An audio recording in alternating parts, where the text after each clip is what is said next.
नमस्कार, मैं हूं आपके साथ अंकिता पाल। बुलेटिन की शुरुआत करते हैं। मुख्यमंत्री नायब सिंह सैनी ने मंगलवार को अंबाला के बड़ागढ़ में हरियाणा स्टेट चैंपियनशिप 2025 के उद्घाटन अवसर पर बतौर मुख्य अतिथि शिरकत की है, जहां इस दौरान मुख्यमंत्री ने इस स्टेडियम में 16 करोड़ 71 लाख रुपए की लागत से बनने वाली हॉकी स्टेटोटर्फ मैदान और साथ ही 4 लेन सिंथेटिक एथलेटिक ट्रैक का शिलान्यास भी किया। त्याग और सिद्धांतों से युवाओं को प्रेरित करने के लिए उनका शहीदी दिवस ये प्रदेश स्तर के ऊपर मनाया जा रहा है। युवा साथियों, आज इस स्टेडियम के दृश्य को देखकर हरियाणा के पंचकुला जिले के पिंजौर में मंगलवार को मुख्यमंत्री नायब सिंह सैनी की उपस्थिति में श्री गुरु तेग बहादुर के 350वें शहीदी वर्ष के अवसर पर दूसरी पवित्र नगर कीर्तन यात्रा का शुभारंभ किया गया।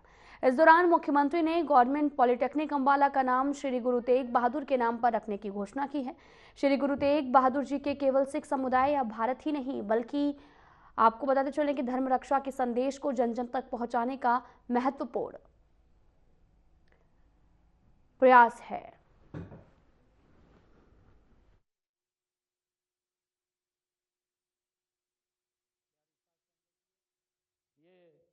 350वां शहीदी दिवस उनकी याद में, और मुझे ये बताते हुए कि सरकार ने ये निर्णय किया कि गुरु तेग बहादुर जी का ये 350वां शहीदी दिवस बड़े पद्धर से मनाया जाएगा। और हरियाणा सरकार हमारे महापुरुषों के, हमारे गुरुओं के दिवसों को बड़े स्तर के ऊपर समय समय के ऊपर मनाने का काम करती है। चाहे गुरु नानक देव जी के 550वें साला को बड़े पद्धर के ऊपर मनाने का काम किया, गुरु गोविंद सिंह जी के 300 साला उनका मनाने का काम किया, और गुरु तेग बहादुर जी के 300वें प्रकाश पर्व दिल्ली हो चाहे पानीपत हो, वहाँ पर बड़ी पद्धर के ऊपर मनाने का काम हरियाणा सरकार ने किया है। हम सब के लिए ये बहुत ही गर्व और गौरव की बात है कि गुरु तेग बहादुर जी के ये 350वें शहीदी वर्ष को हम राज्य स्तर के ऊपर मना रहे हैं, जिसकी अगुवाई हरियाणा गुरुद्वारा प्रबंधक कमेटी हमारे जगदीश सिंह जी जिंदा वो लगातार इन यात्राओं को आगे बढ़ा रहे हैं, और गुरुओं की उस वाणी को, गुरुओं के उस इतिहास को जन जन तक पहुंचाने का काम वो। हरियाणा में कांग्रेस का वोट चोर गद्दी छोड़ अभियान शुरू होने जा रहा है। प्रदेश अध्यक्ष राव नरेंद्र सिंह ने सभी नेताओं को एकजुट होकर प्रदर्शन करने के निर्देश दिए। करनाल से शुरू होकर सेक्टर 12 के पेट्रोल पंप से जुलूस निकलेगा।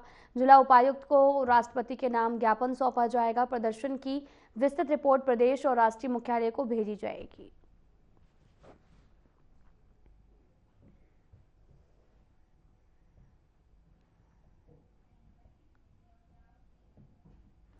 फरीदाबाद में 2900 किलो विस्फोटक और आधुनिक हथियारों की बरामदगी के बाद में फरीदाबाद पुलिस और जम्मू कश्मीर पुलिस की छानबीन जारी थी। तो वहीं इस बीच दिल्ली में एक गाड़ी के अंदर हुए ब्लास्ट में 9 लोगों की मौत हो गई है। कई लोग गंभीर रूप से घायल हो गए हैं, जहां पर गाड़ी में हुए ब्लास्ट के बाद में हरियाणा सहित उत्तर प्रदेश, दिल्ली और राजस्थान पुलिस अलर्ट मोड पर है, जिसके चलते अब पुलिस अलग अलग जगह पर नाकाबंदी कर सभी गाड़ियों की बारीकी से चेकिंग कर रही है।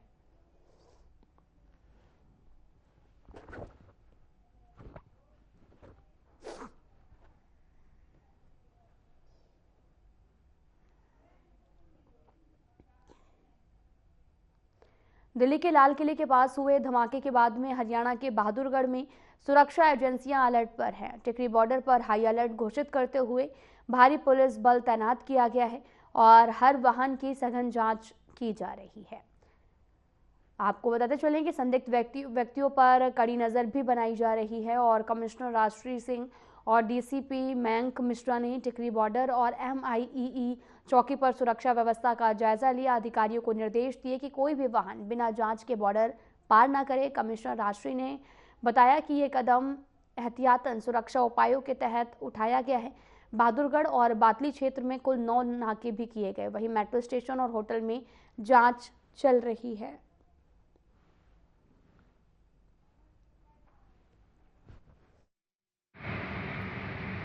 नाके लगे हुए हैं, सब पे गाड़ियों की पूरी चेकिंग हो रही है और हमारे यहाँ तो पिछले 6 महीने से नाकाबंदी बहुत चुस्त दुरुस्त है और सब गाड़ियों की चेकिंग होती है। हमारे यहाँ बाकायदा नंबर भी लिखे जाते हैं, सब चेक होता है। तो ऐसे में हम तो पहले से ही अलर्ट हैं और अब और ज़्यादा अलर्टनेस है हमारे एरिया में। सब जगह हम चेकिंग करवा रहे हैं। अब ये सूचना आ रही है कि हरियाणा नंबर की गाड़ी थी जिसमें ब्लास्ट हुआ है, तो कुछ ऐसी इनपुट हमारे से जुड़ी हुई आ रही है कि हरियाणा की? देखिए, अभी ब्लास्ट की खबर है, ये टेरर एंगल निकला है कि नहीं निकला है वो नहीं अभी कह सकते। अभी सिर्फ ये हुआ है कि ब्लास्ट हुआ है गाड़ी में, तो लेकिन एहतियातन हम सारे काम कर रहे हैं। क्योंकि अभी तक सारी चीज़ें हरियाणा से जुड़ती हुई आ रही। फरीदाबाद में जिस तरीके से विस्फोटक बरामद हुआ है और बहादुरगढ़ भी काफ़ी संवेदनशील माना जाता है, जो कि दिल्ली से काफ़ी ज़्यादा हुआ है। उस संबंध में कोई इनपुट या कोई सेंट्रल एजेंसी से बातचीत हुई? नहीं, अभी मेरी किसी से बातचीत नहीं हुई है। मेरी एडीजी सीआईडी साहब से बात हुई है, तो हम सब मतलब जैसे मेट्रो स्टेशन हैं उन सब पे अलर्ट कर रहे हैं सबको। कैबिनेट मंत्री कृष्ण बेदी आज शाम नांदेड़ साहिब गुरुद्वारे पहुंचेंगे। नांदेड़ साहिब रवाना होने से पहले कृष्ण बेदी ने जानकारी भी दी है। श्री गुरु तेग बहादुर जी ने 350 साल पहले देश की एकता और अखंडता के लिए अपना समर्पण देकर स्वयं को कुर्बान किया था। श्री गुरु तेग बहादुर के 350वें शहीदी दिवस के मौके पर तमाम यात्राएं और कार्यक्रम प्रदेश भर में चल रहे हैं। साथ ही श्री गुरु तेग बहादुर के 350वें शहीदी दिवस के समापन पर राज्य स्तरीय आयोजन 25 नवंबर को कुरुक्षेत्र में होगा, जिसमें प्रधानमंत्री शिरकत करेंगे। कृष्ण बेदी ने कहा कि प्रधानमंत्री के कार्यक्रम को लेकर अकाल तख्त को निमंत्रण देने के लिए मेरे नेतृत्व में एक कमेटी गठित की गई है। महाराष्ट्र में स्थित नांदेड़ साहिब शाम को 6 बजे पहुंचकर गुरुद्वारे में माथा टेकेंगे।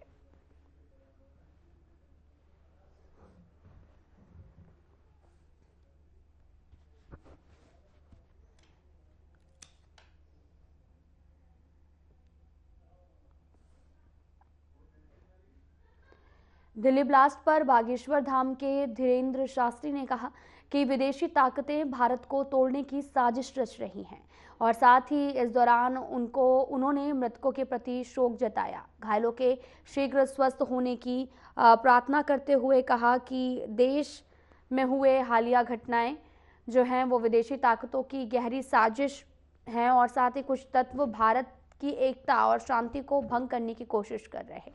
धीरेन्द्र शास्त्री ने आगरा चौक स्थित सुभाष चंद्र बोस स्टेडियम सोमवार देर रात पहुंची सनातन पदयात्रा के दौरान ये बातें कही हैं।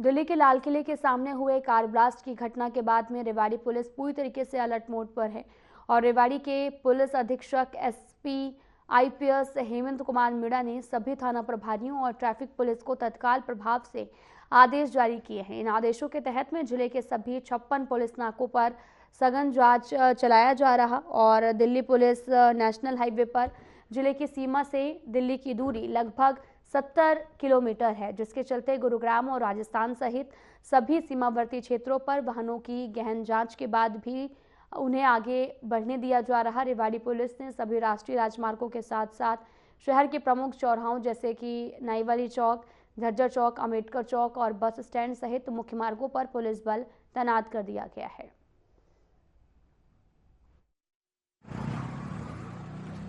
देखिएगा, दिल्ली की घटना के बाद रेवाड़ी में हमारे जो अपना इंटरस्टेट और इंट्रास्टेट के जो नाके थे वो एक्टिवेट कर दिए हैं।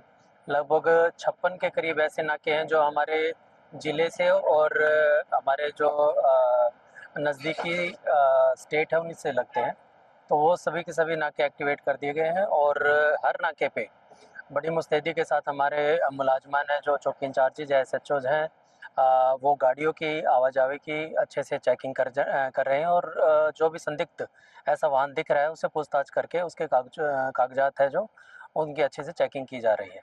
वाहन चेकिंग के अलावा सर कुछ और गतिविधियां जिस तरीके से होटल वगैरह भी जांचे जा रहे हैं अन्य जिलों में? देखिएगा, सभी चौकी इंचार्जेस को, एसएचओ को ये दिशा निर्देश दे दिए गए हैं कि उनके अंतर्गत, जो थाना अंतर्गत जितने भी ऐसे सराय हैं, होटल है, रेस्टोरेंट है, जहाँ पे भी ऐसी संदिग्ध एक्टिविटी नज़र आ रही है, वहाँ पे चेकिंग की जा रही है। उसके साथ साथ जो ऐसे व्यक्ति हैं जो कई दिनों से ठहरे हुए हैं, उनके भी कागजात चेक किए जा रहे हैं, और सभी एसएचओ अपने नियर बाई जितने भी ऐसे पुलिस चौकियां हैं या फिर ऐसे जिले लगते हैं, उन सब पे कोऑर्डिनेट करके किसी भी तरह की कोई भी ऐसी संदिग्ध कोई भी सूचना मिल रही है उस पे बड़ी एक्टिव है, और कहीं पे भी ऐसा कुछ भी ऐसा संदिग्ध समाचार मिलता है उस पे उसके अनुसार कार्रवाई की जा रही है।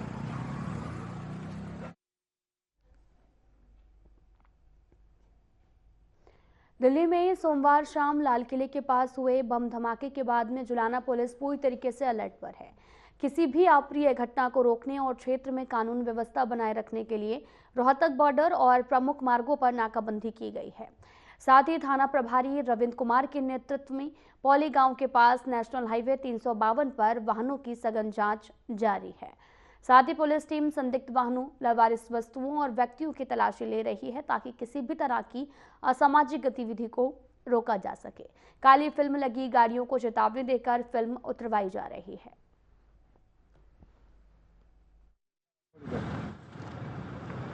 ऐसा है, रोज तक की सीमा समाप्त होने के बाद जो जींद की सीमा स्टार्ट होती है, यहाँ पर भी पहले 3-4 महीने 2-4 वारदात हो चुकी थी, तो रूटीन में भी यहाँ पर चेकिंग चलती रहती थी। लेकिन कल जो दिल्ली के अंदर हादसा हुआ है उसके बाद लगातार चेकिंग स्टार्ट है। जो भी गाड़ी संग आती है उसी को चेक किया जाता है। इस चेकिंग में मैंने 2 गाड़ी लगा रखी है, जो पीछे गाड़ी लगा रखी है, मुलाजिम खड़े हैं, जो सस्पेक्टेड गाड़ी दिखाई देती है वो इशारा करती है ताकि हम आगे उसके आराम से चेक कर सकें। तो चेकिंग के अंदर उनका पूरा एड्रेस लिया जा रहा है, गाड़ी को पूर्ण तरह से पूर्ण तलाशी ली जा रही है ताकि कोई इस प्रकार का कोई भी शामगिरी है वो मिल सके। लेकिन अब तक कोई इस प्रकार की नहीं आई है। जो थार वगैरह है या और ब्लैक में चली हुई है, जिसमें संदिग्ध जो भी लड़के दिखाई देते हैं उनको सभी को चेक किया जा रहा है। क्या ब्लैक फिल्में भी उतरवाई जा रही है? ब्लैक फिल्म जो पीछे थी उनसे पहले फिल्म उतरवाई जा रही है और उनको हिदायत दी गई है कि आगे ऐसे ना मिले।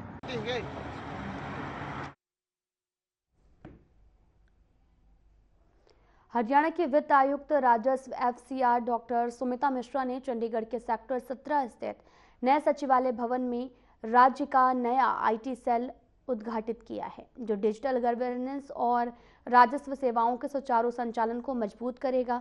35 कर्मियों के लिए समायोजित इस केंद्र में आंतरिक सॉफ्टवेयर विकास और बैक एंड तकनीक सहायता प्रदान की जाएगी, जिससे राज्य भर में रजिस्ट्री सेवाओं का कागज रहित और निर्बाध संचालन सुनिश्चित होगा। आईटी सेल वेब हेल्थ, जमाबंदी और ई भूमि और ई क्षतिपूर्ति सहित कई पोर्टल्स की निगरानी करेगा। साथ ही तकनीकी समस्याओं और साइबर खतरों का तुरंत समाधान किया जाएगा।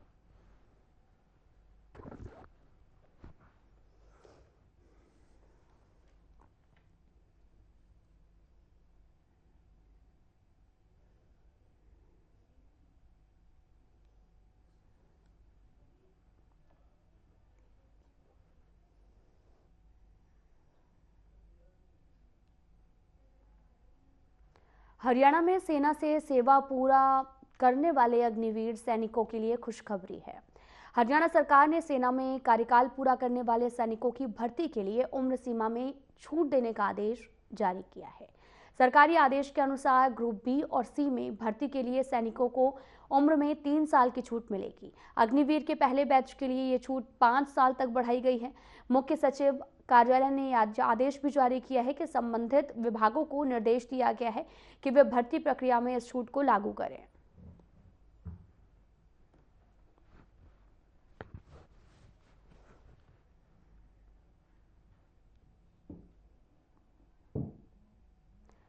दिल्ली में हुए बम ब्लास्ट के बाद में फरीदाबाद पुलिस भी एक्शन मोड में है, जिसके चलते पुलिस ने फरीदाबाद दिल्ली बॉर्डर पर नाका लगाकर तमाम वाहनों को चेक करना शुरू कर दिया है, जिस पर और जानकारी देते हुए पुलिस अधिकारियों ने बताया कि किसी भी गाड़ी को यहां से बिना चेकिंग के जाने नहीं दिया जाएगा। ध्यान देने वाली बात यह भी है कि पिछले 15 दिनों से जम्मू कश्मीर पुलिस, फरीदाबाद पुलिस यहां जांच में जुटी है। वहीं कई गिरफ्तारियों के बाद में 2900 किलो विस्फोटक पदार्थ यहां से बरामद किए गए हैं। इसके बाद से फरीदाबाद बेहद सेंसिटिव जोन में आ गया है।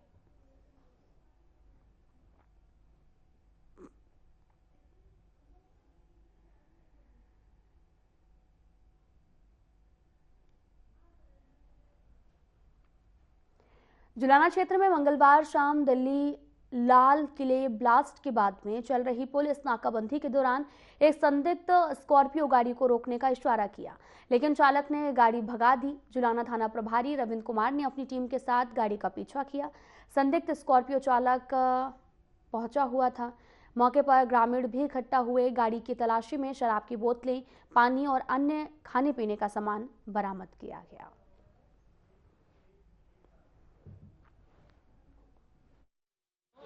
ऐसा है कि सीमा समाप्त होने के बाद जींद की जो सीमा स्टार्ट होती है, पूरी बॉर्डर है, वहाँ पर वैसे तो शाम को डेली ही चेकिंग की जाती थी, क्योंकि पहले भी 3-4 वारदात हो चुकी थी।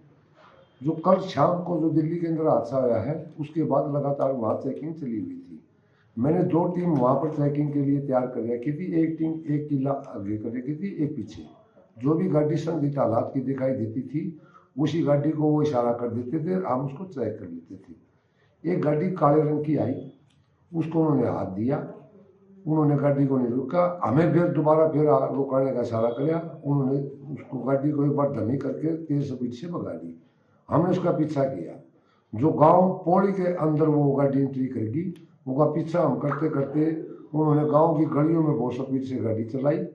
जो पीछे चलते चलते गाँव की बाहर आने के बाद फिर वापिस गाँव में घुसने लगे। हालात देखकर कि कोई और अंदेशा ना हो जाए, कोई और जान माल को नुकसान ना हो जाए, मैंने उनके ऊपर हवाई फायर कर दिया। हवाई फायर करने के बाद उन्होंने गाड़ी रोकी। गाड़ी रोकने के बाद हमने उसको चेक किया, जिसके अंदर 4 नौजवान लड़के थे। उसमें कोई हमने असला वगैरह संदिग्ध तो नहीं मिले थे, लेकिन खाना पीना वो जरूर कर रहे थे। उनके नाम पते पूछे हैं, उनके रिकॉर्ड हासिल किए जा रहे हैं। रिकॉर्ड हासिल करके हरियाणा के फरीदाबाद में पुलिस और जम्मू कश्मीर पुलिस ने एक संयुक्त ऑपरेशन में बड़ी सफलता हासिल की है। आपको बताते चलें कि फरीदाबाद के अल फलाह यूनिवर्सिटी में पढ़ाने वाले डॉक्टर मुजम्मिल शकील के घर से पुलिस ने अब तक 2900 किलो विस्फोटक बरामद किया है। और साथ ही आपको बताते चलें कि 2 घरों पर रेड मारी गई और पुलिस ने डॉक्टर मुजम्मिल शकील के घर से 360 किलो 2556 किलो बरामद हुआ है। आ जाओ यहाँ देख लो क्या है। पुलिस हम आए, जब देखा मकान इस्ताक है, कोई सिंगार गांव का रहता है बेचारा, सिंगार में हाँ कोई पन किराए पे दे रखा है। मुझे पिल कोई है कट्टा है जी, वहाँ में थैलीन में तो कुछ और लिख रहा है, क्या बवाल। कितने कट्टे होंगे? लगभग 50-60 कट्टे होंगे। यार गलत काम है, हमारे गाँव की कितनी बड़ी बदनामी। हमारे यहाँ कोई बच्चा किसी बुरे काम ही नहीं करता, फतेहपुर का बदनाम विवाद के साथ हम भी होंगे।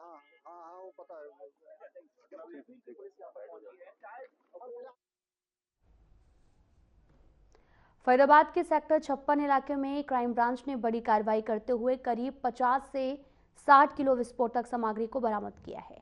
पुलिस ने मौके से 2 आरोपियों को गिरफ्तार किया है, जिनमें डॉक्टर सोहेल नाम का व्यक्ति भी शामिल है।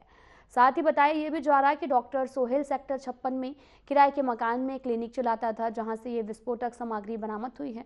प्रत्यक्षदर्शियों ने बताया कि पुलिस और CIA की कई गाड़ियां मौके पर पहुंची। फिलहाल सेक्टर 56 CIA इस पूरे मामले की जांच पड़ताल में जुटा हुआ है।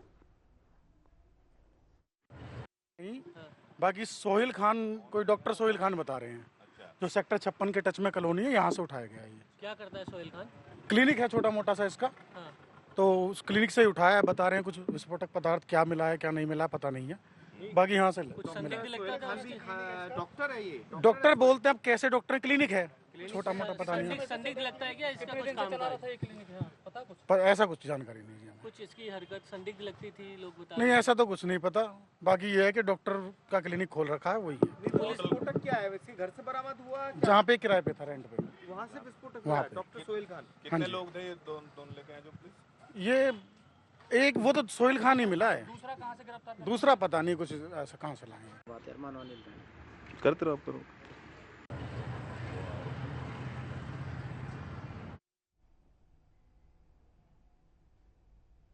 फिलहाल बुलेटिन में इतना ही। नमस्कार।